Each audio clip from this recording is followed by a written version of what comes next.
फलता रिपोल के नतीजे आते ही वेस्ट बंगाल की राजनीति में भूचाल आ गया है। बीजेपी की रिकॉर्ड तोड़ जीत के बाद अभिषेक बनर्जी ने चुनाव आयोग पर ऐसे सवाल दाग दिए जिसने सियासी गलियारों में हड़कंप मचा दिया। दरअसल पश्चिम बंगाल के फलता विधानसभा क्षेत्र में रिपोल में बीजेपी की बड़ी जीत के बाद राज्य की सियासी गर्मा गई है। बीजेपी उम्मीदवार देवांशु पांडा ने 1 लाख से ज्यादा वोटों के अंदर से जीत दर्ज की है, जिसके बाद टीएमसी सांसद और ममता बनर्जी के भतीजे अभिषेक बनर्जी ने चुनाव आयोग की कार्यप्रणाली पर गंभीर सवाल उठा दिए हैं। अभिषेक बनर्जी ने सोशल मीडिया प्लेटफॉर्म एक्स पर पोस्ट करते हुए मतगणना की रफ्तार को लेकर सवाल खड़े किए हैं।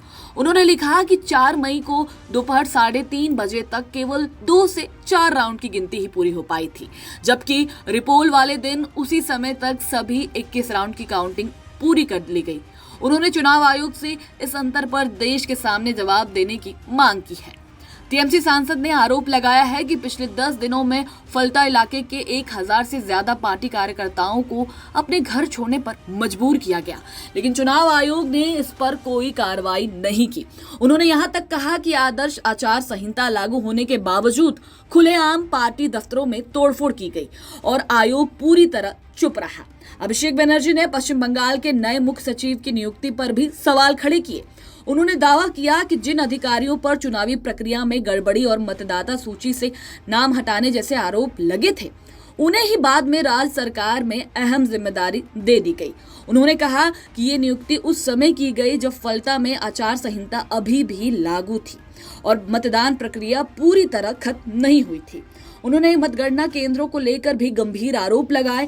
अभिषेक के मुताबिक 4 मई को टीएमसी और बीजेपी को छोड़कर अन्य राजनीतिक दलों के काउंटिंग एजेंट को चुनाव आयोग के अधिकारियों और केंद्रीय बलों द्वारा कथित तौर पर मतगणना केंद्र से बाहर कर दिया गया था। उन्होंने इसे स्वतंत्र और निष्पक्ष चुनाव प्रक्रिया पर सीधा हमला बताया। कुल मिलाकर अपने बयान के आखिर में अभिषेक बनर्जी ने मतगणना प्रक्रिया के स्वतंत्र सीसीटीवी ऑडिट की मांग की। उन्होंने कहा कि जब तक कथित भ्रष्ट अधिकारियों की जवाबदेही तय नहीं होगी और पूरी प्रक्रिया की निष्पक्ष जांच नहीं होगी, तब तक जनादेश की विश्वसनीयता पर सवाल उठते रहेंगे। उन्होंने ये भी कहा है कि सच्चाई को हमेशा के लिए दबाया नहीं जा सकता।